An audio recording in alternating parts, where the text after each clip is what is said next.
శ్రీ గురుభ్యో నమః. ఈ 2024 నవంబర్ 28వ తేదీ ఆ రోజు గురువారం స్వాతి నక్షత్రంలో కూడినటువంటి ఒక అద్భుతమైనటువంటి యోగం ఉందని తెలియజేశారు. ఇంతకీ ఏమిటి ఆ యోగం? ఆ యోగంలో మనం ఏం చేయాలి అనేటువంటి వివరాలని సావధానంగా తెలియజేస్తాం. మనం గతంలో ఆశ్వయుజ మాసంలో త్రయోదశి తిథి రోజున ధనత్రయోదశిని చక్కగా జరుపుకున్నారు. అంటే త్రయోదశి తిథి ప్రదోషకాలంలో ఉంటే ధనత్రయోదశి చేసుకున్నారు. అలాగే ముఖ్యంగా అమావాస్య రోజుల్లో కూడా అమావాస్య రోజున స్వాతి నక్షత్రం ఉండేటువంటి రోజున, ఇప్పుడు దీపావళి అమావాస్య స్వాతి నక్షత్రంలో ఉన్నటువంటి రోజున ఆ ప్రదోషకాలంలో లక్ష్మీ పూజ చేసుకుంటే విశేష యోగం ఉంటుందని పంచాంగానికి సంబంధించినటువంటి ధర్మశాస్త్రాలు చెప్తున్నాయి. సరే, అది గతం గడిచిపోయింది. ఇక కొన్ని వివరాలు ఉంటూ మీకు తెలియజేస్తా, బాగా గుర్తుంచుకోవడానికి ప్రయత్నం చేయండి. సంప్రదాయంగా ఒక 8 నక్షత్రాలు అంటూ ఉన్నాయి. 8 నక్షత్రాలు చాలా గొప్ప నక్షత్రాలు. ఈ గొప్ప నక్షత్రాలలో ముఖ్యంగా ఒక నక్షత్రం మాత్రం వివాహానికి పనికిరాదు. మిగిలినటువంటి 7 నక్షత్రాలు వివాహ యోగ్యతకు అనుకూలంగా ఉంటాయి. ఈ 8 నక్షత్రాలలో వివాహానికి పనికిరానటువంటి నక్షత్రం అయినప్పటికీ 8 నక్షత్రాలలో ధనం, సౌభాగ్యం, అలాగే ఒక స్థిరత్వం, శ్రేయస్సు, విశేషంగా ఐశ్వర్యం, ఇవి రావటానికి ఈ 8 నక్షత్రాలు ఉపయోగపడతాయి. ఆ 8 నక్షత్రాలు ఏమేమిటంటే, మొదటిది అశ్విని నక్షత్రం, మేషరాశిలో ఉంటుంది. రెండవది రోహిణి నక్షత్రం, వృషభ రాశిలో ఉంటుంది. మూడవది పుష్యమి నక్షత్రం, కర్కాటక రాశిలో ఉంటుంది. నాలుగవది హస్త నక్షత్రం, అది కన్యా రాశిలో ఉంటుంది. ఇకపోతే ఐదవది స్వాతి నక్షత్రం, అది తులారాశిలో ఉంటుంది. ఆరవది అనురాధ నక్షత్రం, వృశ్చిక రాశిలో ఉంటుంది. ఏడవది శ్రవణ నక్షత్రం, మకర రాశిలో ఉంటుంది. ఎనిమిదవది రేవతి నక్షత్రం, మీనరాశిలో ఉంటుంది. అశ్విని, రోహిణి, పుష్యమి, హస్త, స్వాతి, అనురాధ, శ్రవణం మరియు రేవతి, ఈ 8 నక్షత్రాలు ధన సంపాదనకు ఉపయోగపడే విధంగా ఆయా నక్షత్ర సమయాల్లో మనం ఈ కార్యక్రమాన్ని చేసుకోవచ్చు. సరే, ఇవి నక్షత్రాలు కదా. నక్షత్రం అంటే ఏమిటి? ఖగోళంలో మొత్తం 360 డిగ్రీలు ఉంటుంది. ఈ 360 డిగ్రీలు చంద్రుడు అలా తిరుగుతూ ఉంటాడు. మొత్తం 360 డిగ్రీలు అంటే ఒక్కొక్క రాశి 30 డిగ్రీలు, 12 రాసులు, 12 × 30 360 డిగ్రీలు తిరిగి వస్తాడు.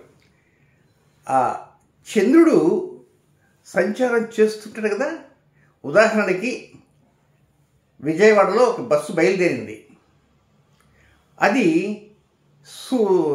మధ్యలో సూర్యాపేట దాకా వచ్చింది. ఆ రూట్లో వచ్చిందిగా. అంటే విజయవాడ సూర్యాపేట దాకా ఉన్న దూరం ఎంతైతే ఉంటుందో అది అశ్విని నక్షత్రము అని అనుకుందాం. ఫర్ ఎగ్జాంపుల్ చెబుతున్నా. అలాగే సూర్యాపేట నుంచి హైదరాబాద్ దాకా ఉన్నది అది భరణి నక్షత్రము. ఈ విధంగా ఒక నక్షత్రం అంటే పంచాంగ గణితం ప్రకారం 13 degrees 40 minutes డిగ్రీలో లెక్కేస్తే, ఇప్పుడు ఇవన్నీ నేను చెబితే మీకు బుర్ర వేడెక్కిపోతుంది. అయితే అర్థం కావడం కోసం చెబుతున్నాను. చంద్రుడు సంచారం చేసేటువంటి స్థితిని నక్షత్రము అంటారు. ఇప్పుడు బస్సు ఎక్కడుంది? విజయవాడలో బయలుదేరింది, సూర్యాపేట మధ్యలో ఉంది. ఓహో, అశ్విని నక్షత్రం. అంటే చంద్రుడు ఎక్కడ బయలుదేరాడు? పలానా చోట బయలుదేరాడు. మొదటి 13 degrees 40 minutes ఒక నక్షత్రము, 13 degrees 20 minutes. అక్కడి నుంచి 13 degrees 20 నుంచి 26:40 దాకా రెండవ నక్షత్రం. సరే, డిగ్రీస్ పక్కన పెడదాం. మొత్తం మీద చంద్రుడు అంటే చంద్రుడు సంచారం చేసేటువంటి ప్లేస్, స్థానము ఎక్కడ? ఖగోళంలో. అది నక్షత్రం అంటారు. సరే, ఈ నక్షత్రం కదా, తిథి అంటే ఏమిటి? సూర్యుడు కూడా ఎక్కడో ఒక చోట ఉంటాడు, చంద్రుడు ఎక్కడో ఉంటాడు. సూర్యుడికి చంద్రుడికి మధ్య ఉండేటువంటి దూరాన్ని తిథి అంటారు. సూర్యుడికి చంద్రుడికి మధ్య దూరాన్ని తిథి అంటారు. మా ఇంట్లో ఒక పంచాంగం ఉందండి, అది ఒక టీటీడీ దేవస్థానం రాసిన వారి పంచాంగం అండి, అబ్బా ఖచ్చితంగా ఉంటుందండి తిథి అని మేము చెప్తాము. అవి తప్పు తిథులు. రండి, ప్రూఫ్కి రండి. సూర్యుడు ఎక్కడున్నాడు, చంద్రుడు ఎక్కడున్నాడు? సూర్యుడికి మైనస్ చంద్రుడు, ఆ మధ్య ఉండే డిస్టెన్స్ ఈజ్ నోన్ యాజ్ తిథి. మరి మేము చెప్పేటువంటి దుర్గణితము ఖచ్చితంగా భారత ప్రభుత్వ ఆమోదయోగ్యమైనటువంటిది. మా గణితం ప్రకారము ఆ తిథి ఖచ్చితంగా సరిపోతుంది. శ్రీశైల దేవస్థాన పంచాంగ తిథులు సరిపోవు, తిరుమల తిరుపతి దేవస్థానం పంచాంగం ఉన్నటువంటి దాంట్లో తిథులు సరిపోవు. అలాంటి పంచాంగం నమ్ముకొని నెత్తిని చెంగేసుకునే వాళ్ళు చాలామంది ఉన్నారు. నిర్మోహమాటంగా చెప్తున్నాను. ఆకాశంలో సూర్యుడికి చంద్రుడికి గ్రహణాలు రావాలంటే దుర్గణితం ప్రకారమే గ్రహణం వస్తుంది. వారి గణితం ప్రకారం తల కింద పెట్టి కాళ్ళు పైకెత్తి తపస్సు చేసినా కూడా గ్రహణం తెగనే తెగదు. దీన్ని తిథి అంటారు. మరి యోగం అంటే ఏమిటి? సూర్యుడు మైనస్ చంద్రుడు ఈజ్ ఈక్వల్ టు తిథి. అలాగే సూర్యస్థితి ప్లస్ చంద్రస్థితి, ఈ రెండు కూడితే వచ్చేది యోగము. అర్థమైంది కదా? సరే, కొంచెం మీకు కొంత గొప్ప నాలెడ్జ్ ఇవ్వాలని చెప్పాను. ఇప్పుడు త్రయోదశి తిథి ఇది ఎప్పుడుంది? నవంబర్ 28వ తేదీ గురువారం త్రయోదశి తిథి ఉంది. ఆ రోజునే ఈ త్రయోదశి తిథి ప్రారంభానికి కరెక్ట్గా చంద్రుడు కూడా స్వాతి నక్షత్రం ఉన్నాడు. నవంబర్ 28 గురువారం కార్తీక బహుళ త్రయోదశి భారత కాలమానం ప్రకారం ఉదయం 6:24 ఆ త్రయోదశి తిథి ప్రారంభమవుతుంది కదా, ఆ గణితం ప్రకారం. ఇక ఆ త్రయోదశి తిథి ప్రారంభమైన కొద్దిసేపటికి స్వాతి నక్షత్రం ప్రారంభమైంది. ఉదయం 7:37 త్రయోదశి తిథి రెండో రోజు ఉంది. అప్పటి వరకు స్వాతి రన్ అవుతూనే ఉంది. అంటే స్వాతి రన్ అయినంతసేపు త్రయోదశి ఉంది. తిథి సమయంలో నక్షత్రం ఉంది. అలాగే మరొక 2 యోగాలు ఉన్నాయి. ఆ 2 అద్భుత యోగాలు సౌభాగ్య యోగము, శోభన యోగము. ఈ స్వాతి నక్షత్ర ప్రారంభానికి ముందే సౌభాగ్య యోగం ప్రారంభమైంది. సాయంత్రం 4:02 దాకా సౌభాగ్య యోగం ఉంది. 4:03 శోభన యోగం ఉంది రెండో రోజు దాకా. అంటే స్వాతి నక్షత్రము సౌభాగ్య యోగంలో ఉంది, శోభన యోగంలో ఉంది, త్రయోదశి తిథిలో ఉంది. అది మనకు కావాల్సింది. ఇంతకీ మనం ఏం చేయాలి? మనకి డబ్బులు వస్తాయా? డబ్బులు వస్తాయి. డబ్బు సంపాదించిన వారందరికీ కెరీర్ బాగుందా? డబ్బు కేవలం కెరీర్ని వృద్ధిపరుస్తుందా? డబ్బు అన్నింటికి ఉపయోగపడుతుందా? ఉపయోగపడుతుంది అంటారు. కానీ కెరీర్ డెవలప్మెంట్ ఉపయోగపడుతుందా? డబ్బున్న వాళ్ళు చదువుకోవాలనుకుంటారు, కానీ వాడికి చదువు అవ్వదు. పాపం తల్లిదండ్రులు ఖర్చు పెడతారు. ఆ కోచింగ్ సెంటర్లు, ఈ కోచింగ్ సెంటర్లు వేసి లక్షలు ఖర్చు పెడతారు. ఎక్కడ వేసిన గొంగలు అక్కడే ఉంటుంది కదా. జరుగుతున్నది మనం చూస్తున్నాం. ఇప్పుడు నవంబర్ 28వ తేదీన గురువారం బహుళ త్రయోదశి సమయంలో సౌభాగ్యయోగం, శోభయోగం జరిగేటువంటి మొత్తం సమయంలో స్వాతి నక్షత్రం ఉన్నది. ఇదొక దైవిక నక్షత్రం. స్వాతి నక్షత్రానికి ది హెడ్ ఉంటాడు. ది హెడ్ ఆఫ్ స్వాతి నక్షత్ర ఆయన ఎవరో తెలుసా? వాయుదేవుడు. ఆయన లేకపోతే మనం ఉన్నాం. ఆయన లేకపోతే ప్రపంచమే ఉండదు. గాలి లేదు, అయిపోతాం. కాసేపు ఫ్యాన్ లేకపోతే, గాలి లేకపోయినా తలడిల్లిపోతారు. అలాంటి వాయుదేవుడు నక్షత్రమే స్వాతి. దాని అధిష్టాన దేవత దైవిక నక్షత్రం. బాగుంది ఇంతవరకు. ఇప్పుడు మనం ఏం చేయాలి? మీరు ఆ దీపావళి రోజున లక్ష్మీ పూజ, లక్ష్మీ పూజ, లక్ష్మీ పూజ, ఎవరికి తోచినటువంటి అమ్మలు ఆ విధంగా చెప్పారు, ఎవరికి తోచినట్టు యూట్యూబ్లో అలా చెప్పారు. ధర్మశాస్త్రాలు గలిపినాయి వీళ్ళ దెబ్బకి. కొంతమంది అయితే నిన్నగాక మొన్న ఒక తల్లి చెబుతున్నది, దాని మీద వీడియో తప్పకుండా చేస్తా. కృష్ణ అంగారక చతుర్దశి 19వ తేదీ చేసుకోండి అని ఒక తల్లి చెబుతున్నది. ఆమె ఎవరో కాదు, పేరు చెప్తా, నండూరి శ్రీనివాసరావు ఎవరో ఉన్నారు, నండూరి అనుకుంటా, వారి భార్యో లేక ఎవరో, మొత్తం మీద ధర్మశాస్త్రం తెలియకుండా తల్లి చెప్పేస్తుంది. ఆ తల్లి చెప్పింది గుడ్డిగా నమ్మి ఈరోజే చేసుకుంటాం అనుకున్న వాళ్ళు ఉంటారు, పప్పులో కాలేస్తారు. పూర్తి ధర్మశాస్త్రం ఏం చెప్పింది శ్లోకాలతో సహా నేను వీడియో అందిస్తాను. ఎప్పటికైనా తెలుసుకోండి. మిడిమిడి జ్ఞానం ఉన్నటువంటి వ్యక్తులు చెప్పేటువంటి మాటలు నమ్మితే పప్పులో కాలేస్తారు. మరి 19వ తారీఖు ఏ రకంగా చెప్పింది? 19. ఆమెకు తిథి తీయటం తెలుసా, నక్షత్రం తీయటం తెలుసా, గ్రహణం తీయటం తెలుసా? మరి ఎందుకు చెబుతుంది? డబ్బుల కోసం. యూట్యూబ్లో వచ్చేటువంటి చిల్లర డబ్బులు ఉంటాయే వాటి కోసం, వ్యూస్ పెంచుకోవటం కోసం. ఇలాంటి వారిని నమ్మి ఫాలో అయ్యి పప్పులో కాలేసేటువంటి వారు చాలామంది ఉంటారు. మరి నెలకొకసారి సంకష్టర చతుర్థి వస్తుంది. మా పంచాంగంలో సంకష్టర చతుర్థి గురించి చాలా వివరంగా నేను ఇవ్వటం కూడా జరిగింది. ఉదాహరణకి కొంచెం సమయం వచ్చింది కనుక 2 మాటలు చెప్తాను.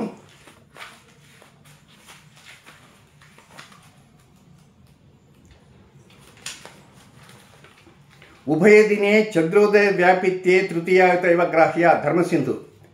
సంకష్టహర చతుర్థి వ్రతాన్ని బహుళ చవితి తిథి చంద్రోదయంలో ఉండగా ఆచరించాలి. ఇది అందరికీ తెలిసిందే. 2 రోజుల్లో చవితి తిథి చంద్రోదయం వ్యాప్తమైనచో తదితో కలిసినటువంటి రోజునే గ్రహించాలి. మరి 18వ తేదీన చంద్రోదయం ఎప్పుడుంది, 19వ తేదీన చంద్రోదయం ఎప్పుడుంది? మరి ఏ గణితమైనా, ఆమె దగ్గర ఉన్న పంచాంగమైనా ఇంకొక పంచాంగమైనా చంద్రోదయం ఎప్పుడో తెలుసా? చంద్రోదయం ఇచ్చే ఏకైక పంచాంగం మా కాలయోగం పంచాంగం. కాలయోగం పంచాంగంలో చంద్రోదయము చంద్రాష్టమం ఇస్తాం. ఇంకా ఏ పంచాంగం ఎవరు? You are telling very proud. మరి ఆమె చెప్పేసింది. మరి 18వ చంద్రోదయంలో ఉందా, 19వ చంద్రోదయంలో ఉందా? ఏందో మిగులని తగులని వాళ్ళకి తోచింది. ఆమె ఒక్కదే కాదు, అలా చాలామంది చెప్పారు. కనుక ఇది ప్రస్తావన ఎందుకు చెప్తున్నానంటే, ఎప్పుడైనా సరే బాగా గుర్తుంచుకోండి, బహుళ త్రయోదశి తిథి ప్రదోష కాలంలో లక్ష్మీదేవిని ప్రార్థించవచ్చు, సరస్వతీదేవిని ప్రార్థించవచ్చు. స్వాతి నక్షత్రం వచ్చిందనుకోండి, ముఖ్యంగా కార్తీక మాసంలో వస్తుంది. కార్తీక మాసంలో అమావాస్యకి కానీ చతుర్దశికి కానీ, అంటే ఆశ్వీజ మాసంలో చతుర్దశికి కానీ అమావాస్యకి కానీ, లేక కార్తీక శుక్ల పాడ్యం స్వాతి టచ్ అవుతుంటుంది. అదే కార్తీక మాసంలో అయితే అదే స్వాతి త్రయోదశి కానీ చతుర్దశి కానీ టచ్ అవుతుంటుంది. కనుక త్రయోదశి స్వాతి నక్షత్రం టచ్ అయినప్పుడు యోగం గమనించండి. శోభన యోగము, సౌభాగ్య యోగం. కనీసం 2 యోగాలతో స్వాతి టాప్ టు బాటం ఉందనుకో, అబ్బో ఇంకేంది గొప్ప. అలా కాకుండా ఆ స్వాతి నక్షత్రం అంతా ఒక యోగము ఉండి 2వ యోగం లేదనుకో, పెద్ద గొప్పగా ఉంటుంది. ఇప్పుడు ఈ నవంబర్ 28వ తేదీ అది బహుళ త్రయోదశి తిథి. డబ్బును సంపాదించుకోవటానికి అనుకూలించేటువంటి తిథి. డబ్బును సంపాదించి ఎవరు లక్ష్మీదేవిని ప్రార్థిస్తాం. అలాగే మన కెరీర్ డెవలప్మెంట్కి, ఉద్యోగం రావటానికి, దేనికైనా ఆ సరస్వతిని కూడా ప్రార్థన చేయాలి. ఇక్కడ ఒక్కసారి ఫ్లాష్ బ్యాక్ వెళ్తా. దసరా నెలలో ఆయుధ పూజ అని చేస్తారు, అందరికీ తెలిసిందే. అబ్బో ఎక్కడెక్కడ వాహనాలన్నీ వచ్చేస్తాయి, దానికి బంతిపూలు కట్టి బ్రహ్మాండం చేస్తారు. మా అపార్ట్మెంట్లో దాదాపు ఒక 25 బండ్లు ఉంటాయి. అన్ని బండ్లకి బంతిపూలు కట్టుంటారు. నా బండికి మాత్రం బంతిపూ ఉండదు, ఏ పువ్వు ఉండదు, ఏముండి కట్టను. నన్ను చాలామంది అడిగారు, ఏమండి మీరు పంచాంగతులు సిద్ధాంతులు కదా, ఆయుధ పూజ కదా, మీరు ఇంతవరకు మీ బంతిపూలు ఎప్పుడు దానికి కట్టలేదని. నేను కట్టను అన్నా. అదేమిటి, డబ్బులు ఖర్చు అవుతాయనా? ఎవడు చెప్పాడు ఆయుధ పూజ రోజు వాహన పూజ చేయమని? ఆయుధ పూజ అంటే ఏమిటి ఇప్పుడు చెప్తాను. నేను ఒక పెద్దానికి ఇలాగే చెప్తే ఆయన తర్వాత ఆచరించాడు. ఇంతకు ఆ పెద్ద ఆయన ఎవరంటే పెద్ద హోల్సేల్ డీలర్. ఆయన దగ్గర ఏముంటుందంటే ఒక సెల్ ఫోన్ ఉంటుంది. ఈ సెల్ ఫోన్తో మాట్లాడుతుంటాడు. ఎక్కడో మెడ్రాస్లో మాట్లాడతాడు, వాళ్ళకి ఆర్డర్ చూస్తాడు. ఇక్కడ విజయవాడ వాళ్ళతో మాట్లాడతాడు. ఆయా కందిపప్పు ఎంత అంటాడు, ఇక్కడ కందిపప్పు ఎంత అంటాడు, ఆయనకి ఇన్ని లారీలు కావాలంటాడు, ఈయనకి ఇన్ని లారీలు కావాలంటాడు. ఈ లారీలు అక్కడ పంపుతాడు, ఫోన్ పెట్టేస్తాడు, డబ్బులు ఈయన కమిషన్ వచ్చేస్తుంది. ఈయన కమిషన్ ఏజెంట్. ఇది లేకపోతే పని జరగదు. కాబట్టి ఇది ఆయనకు ఆయుధం. ఎవరికి? ఆ పెద్దానికి. ఇప్పుడు నాకు ఆయుధం ఇది. ఇదే నన్ను పెంచి పోషించేది. అలాగే ప్రతి వ్యక్తి, ఒక వ్యక్తి ఉంటాడు, కత్తి ఉంటుంది. కత్తి, మటన్ చికెన్ షాప్ ఉంటుంది, అతను కత్తి. అవి ఆయుధాలు. ఆయుధం అనగానే కత్తి గొడ్డలిని కాదు, ఇది కూడా ఆయుధమే. ఇది కూడా ఒక ఆయుధం. కనుక ఆయుధ పూజ అనగానే ఇలాంటి వాటిని పూజ చేసుకోవాలి. అంటే మీరు డబ్బు దేన్ని సంపాదిస్తారు? కొంతమంది పుస్తకాలు ఉంటాయి, అలాంటి వాటిని, పేనాలు, ముఖ్యంగా డాక్టర్లు ఉంటారు, వారికి ముఖ్యమైన ఏవైతే ఉంటాయో అలాంటి పరికరాలనే పూజ చేసుకోవాలి. ఆయుధ పూజ అంటే బంతిపూలు కట్టి బండ్లకి. పైగా ఈ మధ్య ఇటీవల మా అపార్ట్మెంట్లో ఒక ఆయన చెప్పాడు. ఆయన నేరుగా వచ్చి, ఇప్పుడు ఏ హోరా జరుగుతుంది సార్ అన్నాడు. ఆయన ఏదో అడిగాడు కదని చెప్పా. అబ్బా, ఇంకా 3 గంటలు ఓపిక పట్టాలన్నా. దేనికయ్యా అన్న? నేను గుడి దగ్గరికి వెళ్ళానండి, మీ పేరు ఏమిటి అని అడిగారు. సుబ్రహ్మణ్యం అన్నాను. ఆయన ఏదో లెక్కలేసి, నీకు ఇప్పుడు హోర బాగలేదు, నువ్వు పలానా హోరలో రా, అప్పుడు పూజ చేస్తా అన్నాడు. వాడు పిచ్చివాడా, అక్కడ దాదాపు 70 బడులు ఉన్నాయి, అన్నిటికీ పూజ చేయాలంటే అందరూ నెత్తిన పెడతారు. అందువల్ల ఆ పంతులు గారు ఏం చేశారంటే ఏదో హోరాలు పెట్టాడు. హోరా అంటే ఎవ్రీ 1 అవర్ మారుతుంటుంది, శుభహోరాలు. కనుక నీ నక్షత్రం ఎందుకు కనుక నీకు ఆ హోర అంటే ఈ ప్రకారంగా కూడా శాస్త్రం అయిపోయింది. కనుక ఇలాంటి వాటిని నమ్మితే మన బతుకులు నట్టేట్ట మురుగుతాయి, అనుమానం అంటూ ఏమి ఉండదు. సో ఇప్పుడు త్రయోదశి రోజున ఆయుధ పూజ చేయాలి. ఆయుధ పూజ ఎవరికి చేయాలి? ఏ దేవతకి చేయాలి? 2 దేవతలకు చేయాలి. లక్ష్మీదేవి, సరస్వతి. సో పైకి వృషభ లగ్నం కూడా టచ్ అవుతుంది ఆ టైంలో.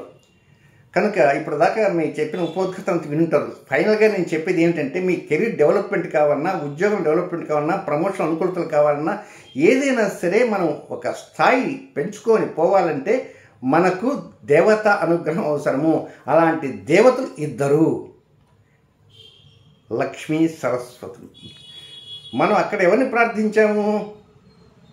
పేరే లక్ష్మీ పూజ. అని లక్ష్మీదేవిని ప్రార్థన చేసాం.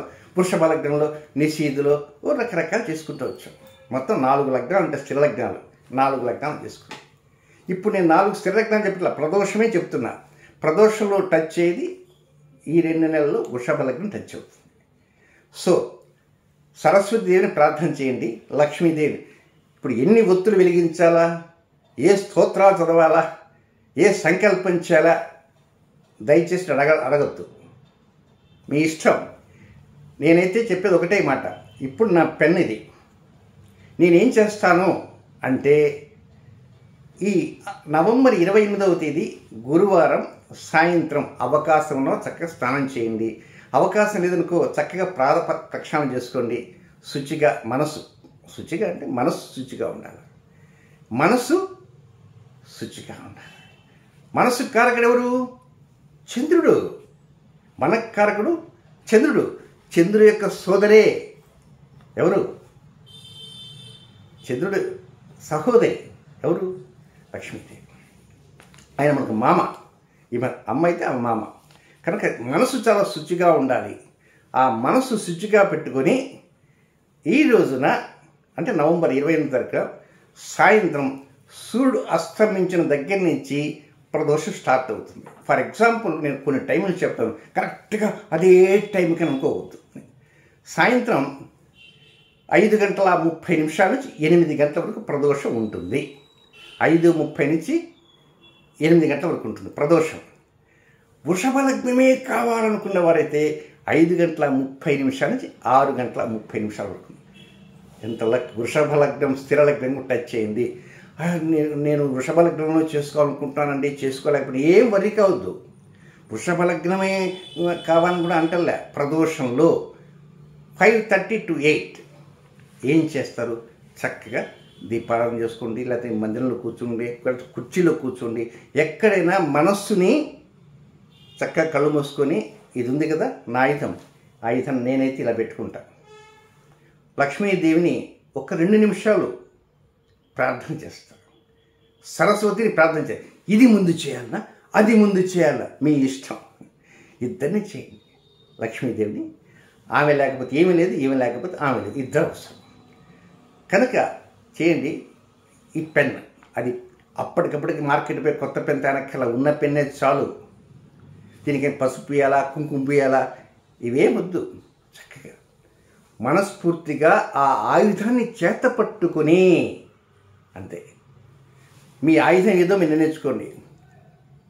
కొంతమందికి నైఫ్ ఉంటుంది, కొంతమంది సెల్ ఫోన్ ఉంటుంది, ఒక్కొక్కరికి ఆయుధాలు. కొంతమంది పుస్తకం ఉంటుంది. ఇప్పుడు ప్రవచనం చెబుతుంటారు కొంతమంది, గరికపాటి నరసింహారావు గారు, సాంబేరు షణ్ముఖ శర్మ గారు, వారికి ఏదో రామాయణం భారతం ఏదో పుస్తకాలు పట్టుకుంటారు, పట్టుకుని అంతే. అలాగే మీరు కొంతమంది స్టూడెంట్స్ ఉంటారు, ఆ పుస్తకంలో పెన్ కూడా పెట్టుకోండి. సపోజ్ ఇది బుక్ అనుకుందాం, ఈ బుక్లో పెన్ పెట్టండి అంతే. లక్ష్మీ క్షీర సముద్రాది తనయాం అలాగే అంతే. ఈ శ్లోకము ఆ శ్లోకం 2 శ్లోకాలకు నోటికి రాలేదు, నో ప్రాబ్లం. ఈ రంగు బట్టలు వేసుకోవాలా, ఆ రంగు బట్టలు వేసుకోవాలా, 5 ఒత్తులు వేయాలా, 3 ఒత్తులు వేయాలా, నువ్వు నూనె వేయాలా, నెయ్యి వేయాలా, ఏది తీపి పదార్థం పెట్టాలన్నా, ఉప్పు వేసి పెట్టాలా, ఇవేమి వాటి జోలికి వెళ్ళద్దు. ఇదొక అద్భుతమైనటువంటి వాయుదేవుడికి సంబంధించినటువంటి సౌభాగ్య శోభన యోగాల్లో వస్తున్నటువంటి ప్రదోషకాల స్వాతి నక్షత్ర అద్భుతమైనటువంటి యోగం. అరుదుగా వస్తుంటుంది, ప్రతి సంవత్సరం వస్తే మాత్రం నేను చెప్పలేను, అరుదుగా వస్తుంటుంది. కనుక ఆ కాసేపు 2 నిమిషాలు చేసుకుని 4 నిమిషాలు. సిద్ధాంతి గారు మేము మా ఇంట్లో చక్కగా కూర్చుంటామండి, చక్కగా దీపారాధన వెలిగించుకుంటామండి, కర్పూరం ఇస్తామండి, మీకు తోచినట్టు చేసుకోండి. ఇలాగే చేయాలా నేను ఒత్తులు వెలిగించాలా, ప్రమిద వెలిగించాలా, ఆ టాపిక్లో వెళ్ళటల్లా. మనస్సుని నిలకడగా ఉంచి ఆ ఆయుధాన్ని చేత పట్టుకొని ముకులిత హస్తాలతో ఆ 2 దేవతల్ని ప్రార్థన చేయండి. ఎవరిని? సరస్వతిని, లక్ష్మి. లక్ష్మీ సరస్వతులు. సరస్వతి లక్ష్మి అంటే కొంచెం పలకటం ఇబ్బందిగా ఉంటుంది. భార్యాభర్తలు, భర్తలు, భార్య ముందు వచ్చింది. ఆలు మగలు, రాధాకృష్ణులు, సీతారాములు, ముందు సీత తర్వాత అన్నీ ముందు స్త్రీలింగం తరపున. ఇక్కడ 2 స్త్రీలే. లక్ష్మీ సరస్వతులు అంటామా, సరస్వతి లక్ష్మి అంటామా, మీ ఇష్టం. ఇది నన్ను అడగద్దు. మళ్ళీ కొంతమంది అనుమానం, మా ఇంట్లో వాడైతే లక్ష్మీ సరస్వతి అన్నారండి, ఇదేదో సరస్వతి లక్ష్మి పలకటానికి ఏది బాగుంటే అంతే. ముందు నువ్వు ఆమెకి ఎందుకు దండం పెట్టావు అని ఈమె కోప్పడదు, ముందు ఈమెకి ఎందుకు దండం పెట్టావని ఆమె కోప్పడదు.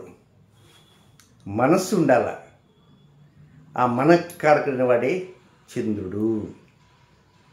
నిత్యది దేవతలు అంటారు, అదొక పెద్ద టాపిక్. నిత్యక్లిన్నే భేరుండే వహ్నివాసిని మహావజ్ర శ్రీ శివదూతి కృత త్వరిత అని ఒకటి ఉంటుంది. అష్టమి చంద్ర విభ్రాజ దరికస్థల శోభిత అంటారు. లలిత అంటే ఏమిటి? అష్టమి నాడు చంద్రుడు శుక్లపక్షంలో అష్టమి చంద్రుడు ఎంత ఉంటాడో కృష్ణపక్షంలో అష్టమి చంద్రుడు అంతా ఉంటాడు. ఆ అష్టమి రోజు వచ్చేటువంటి తిథి దేవత త్వరిత దేవత. ఆ త్వరిత దేవతకి అబ్బో చాలా ఉన్నాయి వ్యవహారం అంతా, మనం ఆ టాపిక్లోకి వద్దు. కనుక ఫైనల్గా చెప్పేది ఏంటంటే 24 నిమిషాలు అయిపోయింది వీడియో. ఇక్కడ ఏం విశేషం ఎక్కువ చెప్పలే. 28వ తేదీ గురువారం సాయంత్రం 5:30 నుంచి 8 గంటల లోపల ఎప్పుడైనా చేయండి. అంటే విదేశాల్లో ఉన్న వారి సంగతి ఏమిటండి అని. విదేశాలు మనకంటే గొప్ప అదృష్టవంతులు వాళ్ళు. అదేమిటి తెలుసా? వారికి అమెరికా ఉందనుకోండి, స్వాతి నక్షత్రం ఫ్రమ్ టాప్ టు బాటం ఉంది, యోగం ఉంది, 2 యోగాలు ఉన్నాయి. ఇప్పుడు అమెరికా న్యూయార్క్ ఉందనుకోండి, సాయంత్రం 4:14 4:15 సూర్యుడు అస్తమిస్తాడు. అక్కడ వారికైనా సూర్యుడు అస్తమించిన దగ్గర నుంచి సూర్యుడు అస్తమించిన దగ్గర నుంచి ఒక 2 గంటల లోపల. అక్కడ కూడా న్యూయార్క్ అయితే ఐ థింక్ వృషభ లగ్నము 4:30 నుంచి 5:30 లోపలే ఉంది. ఇప్పుడు వృషభ లగ్నమే కావాలని కోరుకోవద్దు. సూర్యుడు అస్తమించిన నుంచి మొదటి గంట లోపల ఎప్పుడైనా సరే. ఏమండి గంటన్నర 60 నిమిషాలు 62వ నిమిషానికి వచ్చారండి ట్రాఫిక్ జామ్. ఏం కాదు, కొంపలు ఏమి వండుకుపో.